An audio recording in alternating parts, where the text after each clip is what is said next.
my 7th grade daughter, along with every other classmate, watched a boy in her class masturbate. I only know this because my daughter told me in the car when I picked her up, saying her friends said they were disturbed, traumatized, and scared. The principal reported the incident to the district office. I've heard not from any one of them.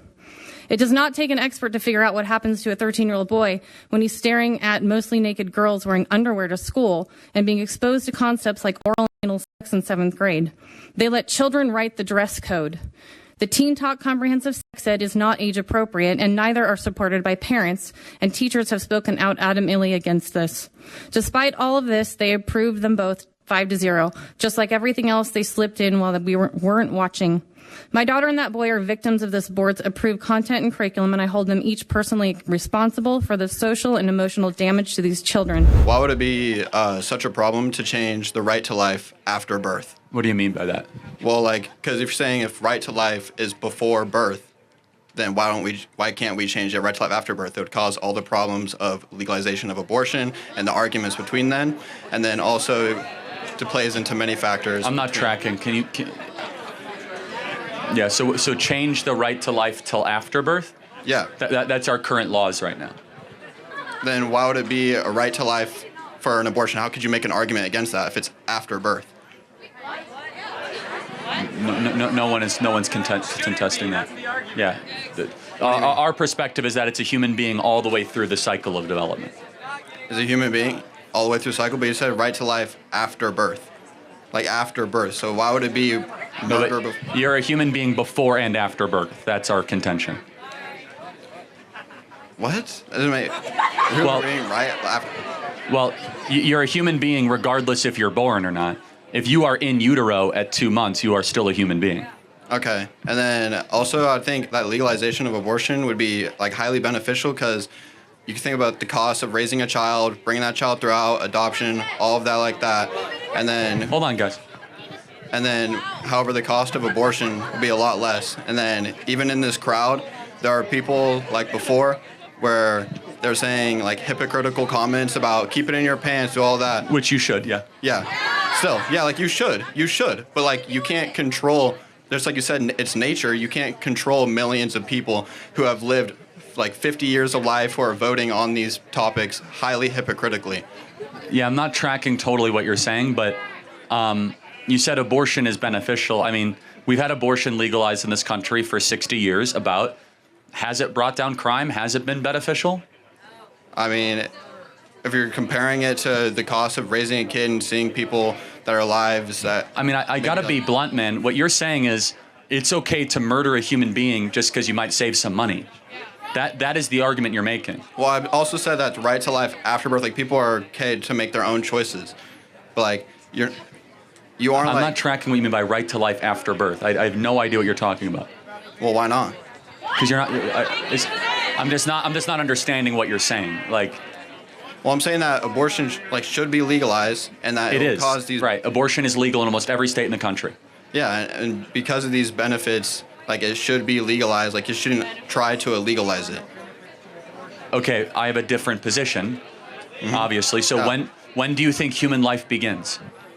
Well, I said after birth. So after birth. Okay, got it. I mean, that's an insane position. I mean, when a baby's at 34 weeks and responds to its mother's voice, has a heartbeat, has brain waves, its own DNA, and can empty its own bladder, of course that's a human life. I mean, self-evidently a human life. Okay, I'd be able to compromise before that, and if it's... You see how quickly, though, I have to point you out, though. See how quickly you can compromise? And actually, maybe it is a human at this level, and then at this level. Why is compromising such a problem? Well, because you're admitting and acknowledging that maybe it is a human being, which goes to our entire argument. Human dignity goes all the way back to conception. So eventually we just march ourselves back on the timeline to its original point of creation. But what about the benefits and non-benefits? Can you tell me about that for abortion? The benefits? Benefits and non-benefits, yes. Benefits. Let's play this out. Pros and cons, yes. So do you think that if a mother found out that she was going to have a low IQ child, she should be allowed to have an abortion?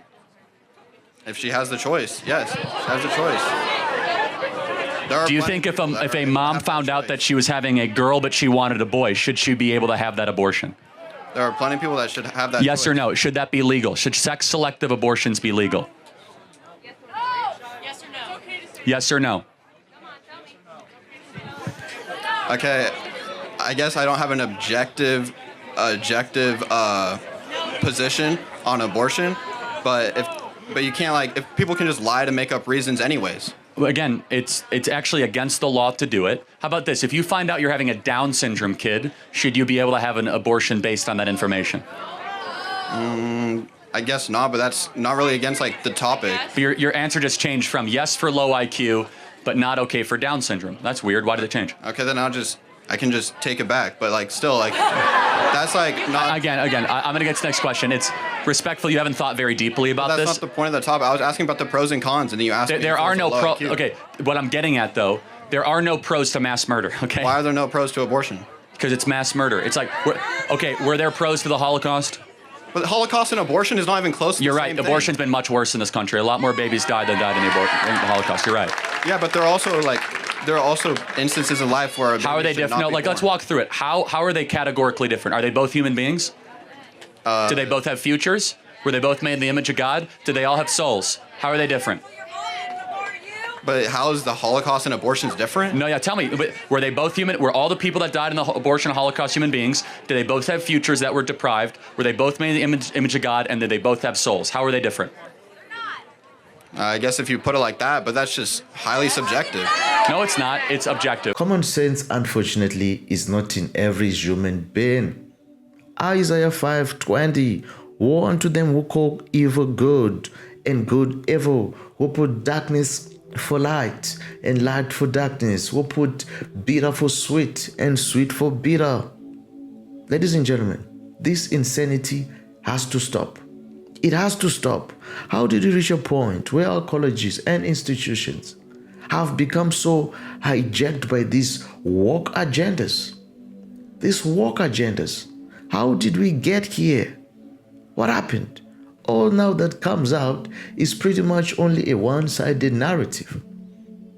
Brainwashing our students and our kids. What happened? What happened to academic learning? This is a crisis and it demands urgent attention. Literally. Literally. When it's, life begin? At conception, of course. Yeah. I thought it said at first breath. No, it actually doesn't say that. So what's the verse? Well, hold on. First of all, it says, I knew you before you were in the womb. Yeah. And what you are doing is paraphrasing what you consider to be ex nihilo, out of nothing, made in the image of God. The breath of God was actually where life begins. So the question would be, was John the Baptist a baby when he leapt in Elizabeth's womb? Was he? Are you a Christian? Me? Yeah. Am I? You play drums at a church, so I hope you're a Christian. Used to. But you're missing the point. That's what it sounds like. No, I'm actually not missing the point. I asked you the verse that says that it begins at conception. Right. So I knew you before you were in the womb is one of many verses of which it reinforces that you should protect life in the womb. But what you're doing is interpreting, right? So I want you to tell me where it says I'm reading. Life begins at. How are you reading? There's no book. There's no book? I've memorized scripture. You should try it. So you're reading it in your brain right now? Well, no. In Jeremiah, it says very clearly, I knew you before you were in the womb. Yeah. So when it says in the Bible that conception begins at first breath. No, it doesn't say that.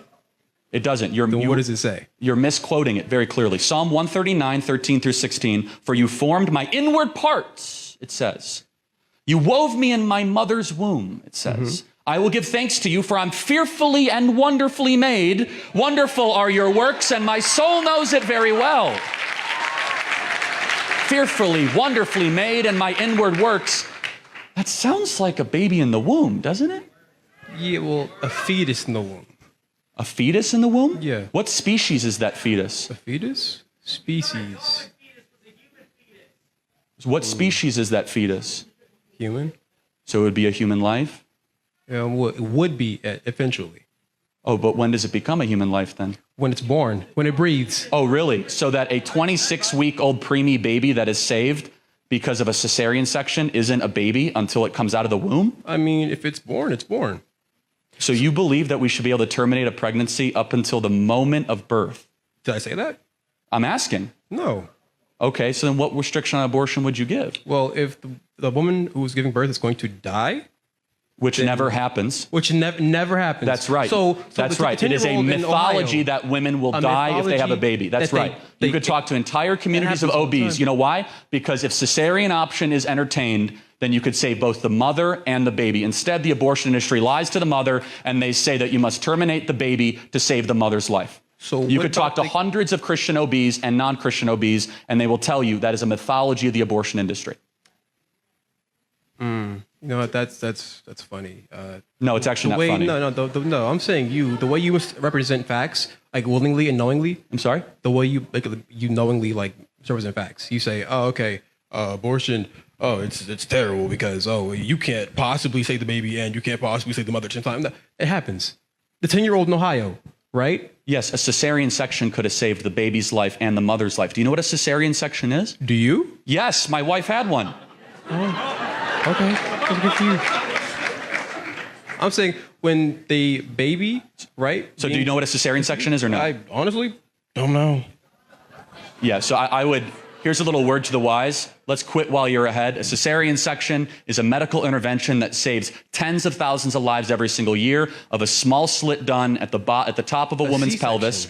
Yeah, cesarean section. That's a C-section abbreviated. All right. Wow. So maybe that's where we get the term C-section from. So guess what? If every woman that's lied to by Planned Parenthood was given a C-section instead of an abortion, then all of a sudden abortion would not be necessary to save their life. Every single one of them. If you talk to hundreds of OBs across the country, they will say medical necessary abortion is a lie. So period. You're 10 years End old, of story. right? And you're pregnant, right? You're 10 years old and pregnant. Okay. So you really can't give birth through your womb. You can't give birth to that. So you do a C-section. How? You cut them open and you lift the baby up and everyone lives. How does the baby survive? Hopefully through a work of God and also medical technology that is the most common surgery in America. So I'll kind of close with this and then we'll get to the next question because we're running low on time. When does life begin? At first breath. At first breath. That moral standard of first breath would therefore believe that you could have abortion up until the moment of birth. Life begins at conception. I'm going to say this as nicely as I possibly can. You're a drummer at a church. You should probably reconsider that because you are advocating for the most horrific and brutal eugenic, non-Christian abortion policies that I could possibly imagine. I hope you prayerfully reconsider and repent. And because lawlessness will abound, the love of many will grow cold. Matthew 24, verse 12. Those are the words of Jesus. And he was warning about a time in the future, ladies and gentlemen, where the world will experience a significant breakdown of morals and ethical standards. Can you imagine? Lawlessness refers to the rejection of God's commandments, leading people to act without regard for truth. At all. This societal collapse is a sign of spiritual and moral decay, a decline in morality, where sinful behaviors they have become normal. It's now normal to be foolish. Can you imagine? Can you imagine? When you choose an action, you also choose the consequence. That's it, ladies and gentlemen. That's it. You don't want the consequence, don't choose the action. It's not difficult. It's just straightforward. Our actions, they directly impact the outcomes of our lives. Directly. Every decision we make, no matter how big or small, sets into motion a series of events that leads to consequence, whether positive or negative. It doesn't matter. We hold the keys to our own future. Yes, through the decision we make each and every day.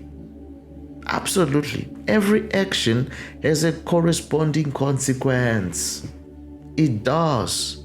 And if we learn to acknowledge that, we are better equipped to make choices that align with our goals, with our visions, desires. You see?